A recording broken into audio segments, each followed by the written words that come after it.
Bonjour, je me nomme Jacob Erebi, je suis professeur de droit civil au sein de l'ISP et dans cette vidéo, je vais vous proposer tout simplement quelques pistes de réflexion dans le cadre de la correction de l'épreuve de dissertation de droit civil au concours de l'ENM 2019. Le sujet de la dissertation de droit civil était le sexe, le nom, le corps, la place de l'ordre public en droit des personnes.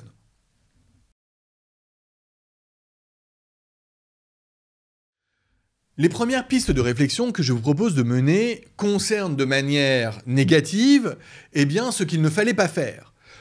Quels étaient les pièges à éviter? On peut en dénombrer 3. Premier piège, il fallait éviter d'être décontenancé par la formulation du sujet. On le sait, depuis l'ENM 2018, le jury, lorsqu'il propose le sujet de dissertation en droit civil, n'hésite pas à utiliser une formule assez longue, assez précise et finalement assez indicative. Ici, le sujet était, je le répète, le sexe, le nom, le corps, la place de l'ordre public en droit des personnes. Bien sûr, on est loin d'un sujet simplement notionnel, comme il y a pu y avoir dans le passé un sujet qui pouvait s'intituler « La bonne foi en droit des contrats » ou encore « Le rôle du juge dans le procès civil », un sujet extrêmement large. Ici, il nous apparaît au premier abord un sujet précis, pointu. Il ne fallait pas être décontenancé par cette formulation, au contraire, il fallait en tirer des enseignements. Et l'on arrive au deuxième piège à éviter. Cette formule, ce sujet a dans son intitulé un domaine d'investigation précis. Doublement précis, je dirais.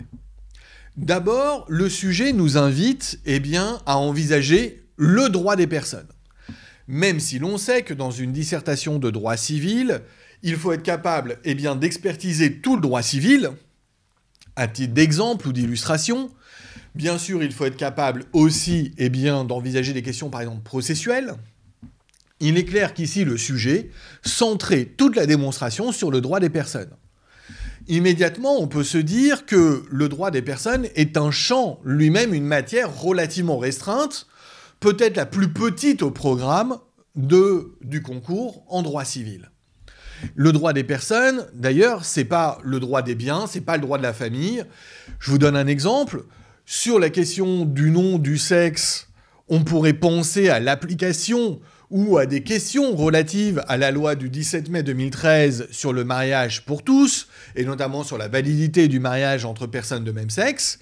Il apparaît complètement évident que cette question-là n'est pas au cœur du sujet, loin s'en faut. Elle est même totalement à la marge. Donc il fallait rester en droit des personnes. Et même en droit des personnes, figurez-vous que le jury a pris le soin de doublement délimiter le sujet. En fait, il y a 3 cercles concentriques à identifier pour bien saisir le sujet. Le premier cercle, c'est le droit des personnes. Le deuxième cercle, on le déduit implicitement. Puisqu'on vise le nom, le sexe et le corps, on déduit qu'en droit des personnes, on ne parle que des personnes physiques ici. Premier cercle, donc le droit des personnes. Deuxième cercle, le droit des personnes physiques. Et dans le droit des personnes physiques, on nous propose spécifiquement de s'appuyer sur quelques attributs de l'identité des personnes. Et ces quelques attributs, c'est le nom, le sexe et le corps. Et c'est cette assiette très resserrée dans laquelle nous allons piocher à la fois nos illustrations, mais aussi les éléments de la problématique. Un troisième conseil peut être donné en termes négatifs. Ce qu'il fallait ne pas faire, troisièmement, il ne fallait pas envisager le sujet de manière trop statique. Pourtant, la formulation presque s'y prête. Puisqu'on commence le sujet en parlant du sexe, du nom et du corps, on pourrait craindre que l'on doive être extrêmement dispendieux quant à la qualification, la caractérisation ou encore le régime et les mécanismes propres à ces 3 notions. On voit un sujet qui est très resserré, on l'a dit. On pourrait se dire il va donc falloir alimenter beaucoup en termes de contenu et de connaissances sur le sexe, le nom et le corps.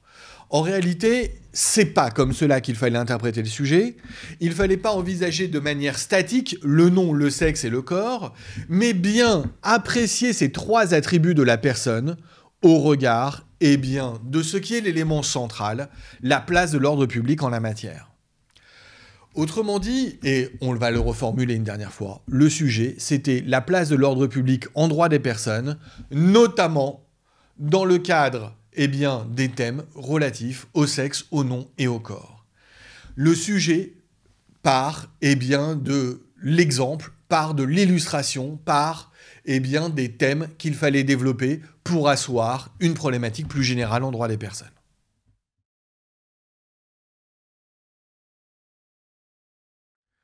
Après avoir envisagé les écueils à éviter, les pièges qu'il fallait surmonter, je vous propose d'envisager les objectifs que tout bon candidat devait poursuivre, autrement dit, envisager ce qu'il fallait faire. Là aussi, je vous propose 3 points. Premier point, c'est tout à fait en lien avec ce que l'on vient de dire. Si l'on ne doit pas envisager le sujet de manière statique, on comprend qu'il faut envisager le sujet de manière dynamique. Mais qu'est-ce que cela signifie ? Mener une démonstration dynamique dans le cadre d'une dissertation, c'est quelque chose qui apparaît sans doute relativement difficile, assez abstrait. Et pourtant, ici, le jury a largement contribué à aider les candidats. Le jury a largement contribué à aider les candidats en mettant en évidence immédiatement la question de la place de l'ordre public. En mettant, ne serait-ce que dans le sujet, le terme « place », en mettant dans le sujet, évidemment, le thème de l'ordre public, le jury a donné presque le fil directeur au candidat lorsqu'il doit mener sa démonstration. Parce que cette place est mouvante. La place de l'ordre public n'est absolument pas statique.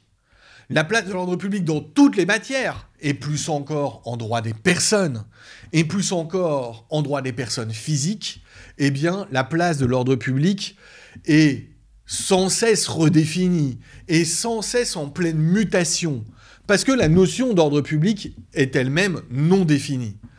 La notion d'ordre public et de bonnes mœurs est une notion évolutive. La place de l'ordre public en droit des personnes est nécessairement mouvante. Et c'est ce constat qu'il fallait réaliser pour immédiatement montrer que ce sujet-là est un sujet qui lui-même appelle une construction dynamique. Le deuxième conseil que je pourrais donner pour bien analyser ce sujet, ce qu'il fallait faire, c'était évidemment se rappeler que ce sujet a été donné dans le cadre du concours de l'ENM.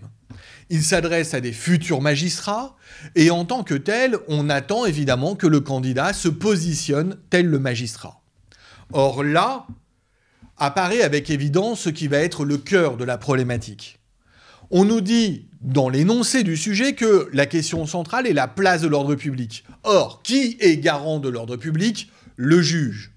Et si cette place est mouvante, si finalement il y a une certaine incertitude, une certaine indétermination, pardonnez l'oxymore, dans l'idée de définir une place qui est mouvante, c'est parce que le juge doit sans cesse, en tant que garant de l'ordre public, mais aussi garant des libertés, trouver un équilibre à propos, un équilibre en correspondance avec les exigences sociétales, les exigences aussi juridiques et judiciaires, un équilibre entre, apparemment, des missions qui seraient antagonistes.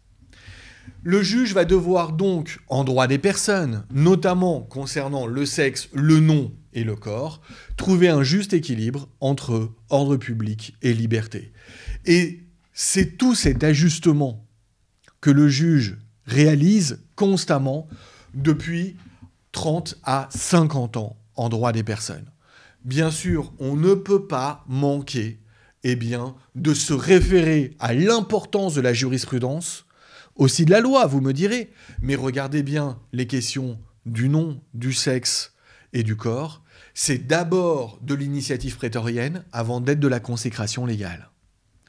Donc, Toute la question était celle du positionnement du juge dans cette recherche de l'équilibre entre ordre public et liberté en droit des personnes. Un troisième et dernier conseil visant à déterminer ce qu'il fallait faire. Eh bien, là aussi, c'est dans la suite de logique de ce que l'on vient de dire. Ce qu'il fallait faire, il fallait fournir beaucoup d'illustrations. C'est un sujet éminemment pratique. C'est un sujet éminemment judiciaire. Je dirais même, si vous cherchez bien à comprendre l'expression et si vous la pardonnez, c'est un sujet qui est presque plus judiciaire que juridique. Car les dispositifs légaux sont certes clairs, sont certes importants, mais c'est dans leur mise en œuvre, dans leur application par le juge, que va se dessiner véritablement la place de l'ordre public en droit des personnes aujourd'hui. Et les exemples, il fallait les trouver bien dans toutes les problématiques identifiées par le jury lui-même dans le sujet, toutes les problématiques relatives au sexe, et on pense évidemment au transsexualisme, on pense au sexe neutre, dans les problématiques relatives au nom, on pense évidemment à l'utilisation du nom par autrui, une personne avec qui on est lié, par exemple, par le mariage, ou encore la transmission du nom aux enfants, bien évidemment. Enfin, les questions relatives au corps affectent immédiatement les questions déjà envisagées du transsexualisme ou du nom de famille.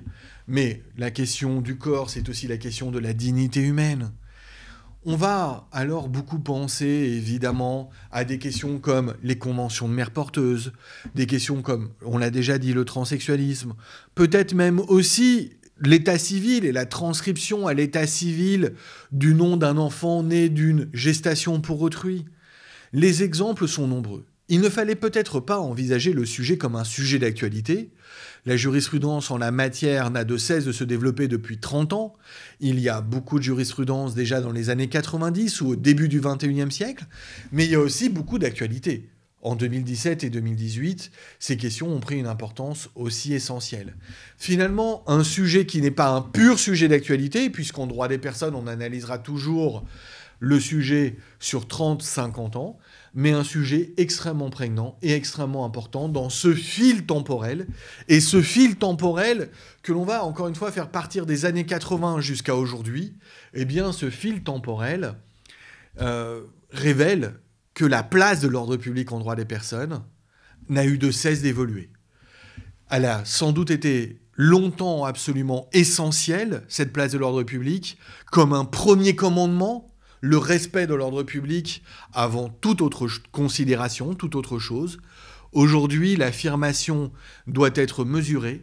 La place de l'ordre public est moins évidente. Peut-être peut-on dire que l'ordre public est en déclin en droit des personnes.